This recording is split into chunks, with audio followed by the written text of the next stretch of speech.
encontraba en el primer piso de su casa al momento del terremoto. Su esposo y sus 2 hijos estaban en el segundo piso cuando la estructura cedió ante el sismo.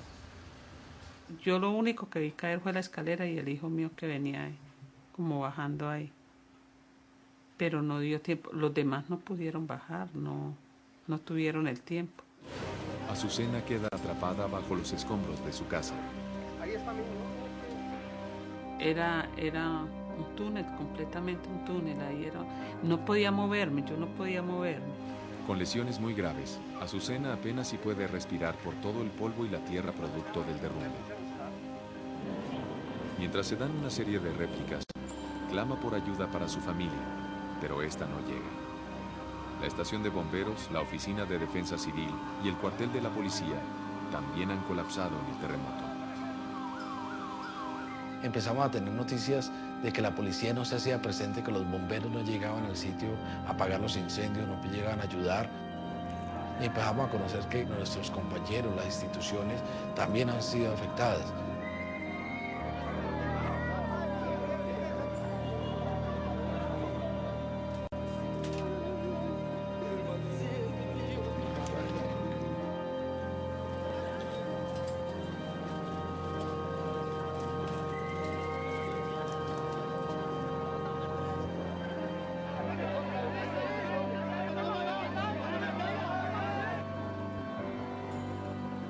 Eso fue de disolución, de llanto, de tristeza y como un desánimo muy duro, porque no teníamos cómo actuar ni siquiera para sacar a nuestros compañeros de ahí debajo de los escombros. Ahí se encuentra mi esposa, mi hija, mi hijo. Espera que estén con vida. Hay más gente, porque eso era una droguería y hay más gente. Señora, mire si esa señora.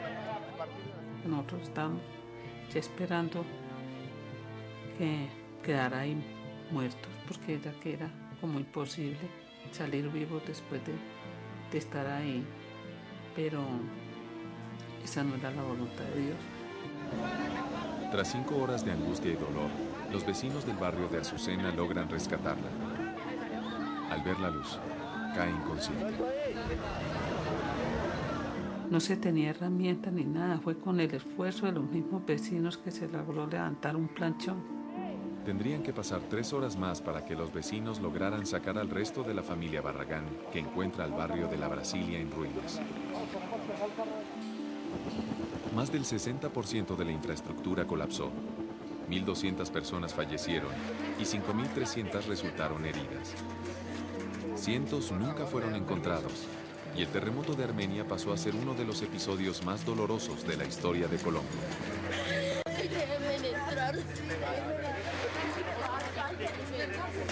¿Cómo es posible que un sismo de solo 6 grados en la escala de Richter y apenas 42 segundos haya sido capaz de causar tanta destrucción? El terremoto de Armenia es lo que se conoce como un terremoto superficial, en el que las ondas recorren pocos kilómetros hasta llegar a la superficie. A menor distancia, mayor será la energía que alcance a las estructuras sobre el suelo y su efecto más devastador. Es un tipo de terremoto que tuvo bastante componente de movimiento horizontal y ese componente de movimiento o sacudido horizontal tiende a generar muchísimos daños en las edificaciones, en las estructuras, precisamente porque las estructuras están construidas para aguantar esfuerzos verticales. Conscientes de la naturaleza del territorio, los países latinoamericanos buscan aumentar la sismorresistencia de sus ciudades. Para ello intentan mejorar las normas de construcción. Una norma, su objetivo es tolerancia cero con el colapso. Ese es el objetivo central de las normas y en lo que es líneas vitales, hospitales, que estos queden funcionando después del terremoto. Y ese objetivo, lamentablemente, a nivel mundial hemos tenido efecto, no lo hemos cumplido bien. Para hacer eficaces las normas de construcción sismorresistentes, es vital considerar el análisis de los suelos sobre los cuales se edifica. No considerar la calidad del terreno al construir puede traer consecuencias tan terribles como las del demoledor terremoto de México en 1985. Latinoamérica forma parte del Cinturón de Fuego del Pacífico, área en la que se libera el 80% de la energía sísmica del mundo. Frente a la proliferación de construcciones informales, autoridades e ingenieros trabajan arduamente para mejorar la seguridad de las estructuras a través de económicos sistemas de refuerzo y normas de construcción antisísmica. Para hacer eficaces estas normas, es vital considerar el análisis de los suelos sobre los cuales se construye. No hay suelo malo, solamente hay que saber cómo construir en cada tipo de suelo. No considerar este factor al construir puede traer consecuencias tan terribles como las del demoledor terremoto de la Ciudad de México. 19 de septiembre de 1985. A las 7:19 de la mañana, un megaterremoto de 8.1 grados en la escala de Richter deja, según cifras oficiales, cerca de 10.000 personas fallecidas.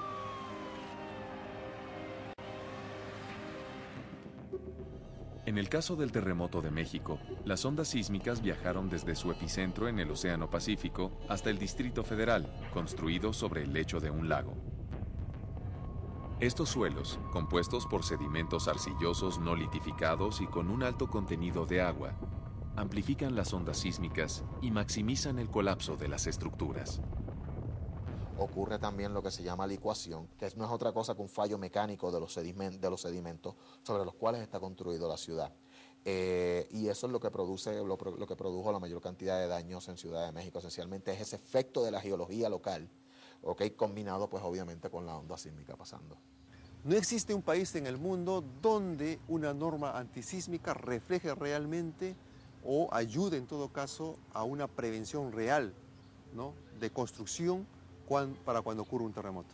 Siempre uno va a estar ensayando que si lo que construyó puede o no puede realmente soportar un terremoto de una determinada magnitud. En México, 30.000 edificaciones colapsan. Los cuerpos de rescate no se dan abasto para atender a las víctimas, pero entre los ciudadanos emerge la solidaridad. Cientos de civiles arriesgan sus vidas para liberar a sus conciudadanos de los escombros. Más de 4.000 personas son rescatadas. Años después, parte de estos improvisados socorristas forman la Brigada de Rescate Topos Tlatelolco y participan en desastres alrededor del mundo.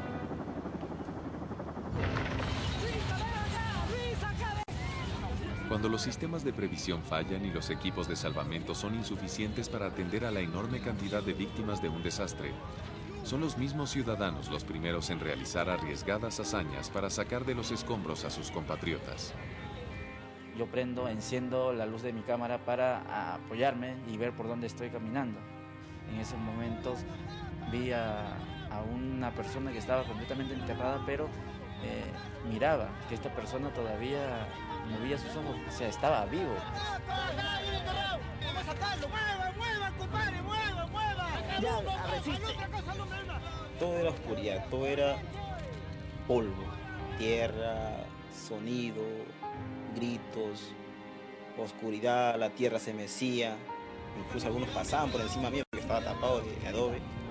¡Cuidado, hay gente acá! ¡Señor, saca esto! ¡No, ahí está su cara! ¡Ahí está su cara! ¡Ahí está su cara! ¡Cuidado!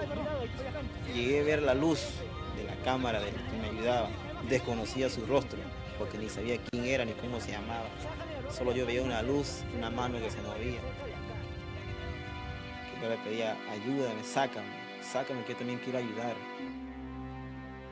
Sale mi rostro, sale mi nariz sangrando, mi brazo fracturado, pero no sentía el dolor. Solamente sentía el deseo de querer salir de ahí. Ahí hay otro. Quieto, tú estás respirando, ahí hay otro que no respira. Tú estás respirando, hay otro que ya están muertos. En ese momento, lo único que se me cruzó por la mente fue que yo decía que yo no iba a morir en ese momento. Mientras yo sentía aire que podía respirar, yo iba a luchar por mi vida. El periodista Osvaldo Campos logró sacar de los escombros a Jorge Luis, quien tenía ambas piernas fracturadas. Por la gravedad de sus lesiones, fue evacuado a la capital para recibir tratamiento médico. Siempre le viviré eternamente agradecido por lo que él hizo. Tienes que esperar. No, conmigo, no me dejes. Sí, no te voy a dejar. Eran familiares, eran personas de aquí de Pisco que de pronto llegaban con sus herramientas, lampas, picos, barretas.